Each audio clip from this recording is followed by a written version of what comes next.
วิธีรุมเพศធ្វើឲ្យឆាប់មានកូនចំពោះប្តីប្រពន្ធដែលចង់បានកូនប្រកាសជាចង់ដឹងហើយថារុំភេទថ្ងៃណាទើបឆាប់មានកូននឹងគេទាល់តែរុំភេទពេលមេជីវិតធ្លាក់ទើបអាចមានកូនឬក៏ត្រូវរុំភេទញឹកញាប់ស្រ័យចម្ងល់នេះលោកសាស្ត្រាចារ្យវិជ្ជបណ្ឌិតកនអូនប្រធានផ្នែករោគស្ត្រីនៃមន្ទីរពេទ្យកាឡាម៉ែតបានលើកឡើងថាតាក់ទងនឹងការរុំភេទឲ្យមានកូនបើពេលមេជីវិតញីមិនធ្លាក់ទោះបីជាយើងរុំភេទញឹកញាប់យ៉ាងណាក៏ដោយក៏មិនអាចមានកូននោះដែរ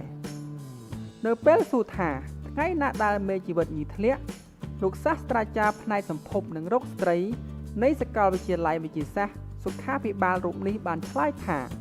ជាទូទៅស្ត្រីដែលមានវដ្តរដូវទីទាត់មេជីវិតញីនឹងធ្លាក់នៅកំឡុងពេលថ្ងៃទី13 14 15មុនរដូវមកដល់តាក់ទងនឹងការមានកូនទោះបីជាយើងរុំភេទញឹកញាប់មិនក៏មិនអាចមានកូននោះដែរសំខាន់គឺយើងនៅជាមួយគ្នានៅពេលដែលស្ត្រីមានមេជីវិតថ្ងៃទី13 14 15ជាទូទៅមេជីវិតធ្លាក់ថ្ងៃទី14ផ្ទុយទៅវិញពេលមករដូវរួចភ្លាមពេលចិត្តមករដូវលោកវិជ្ជបណ្ឌិតបានលើកឡើងថាស្ត្រីអត់មានមេជីវិតញីទេមេជីវិតអស់រូបភេទអំឡុងពេលនេះក៏មិនអាចមានកូននោះដែរបងមេជីវិតញីជាមធ្យមអាចរស់បានរយៈពេល24ម៉ោងបន្ទាប់ពីទុំជ្រូក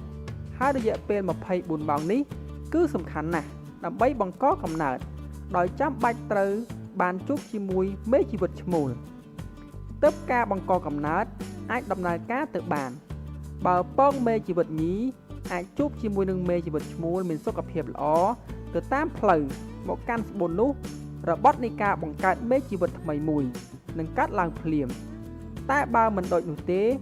ពងទុំធ្លាក់នោះមកពេលមកដល់ស្បូន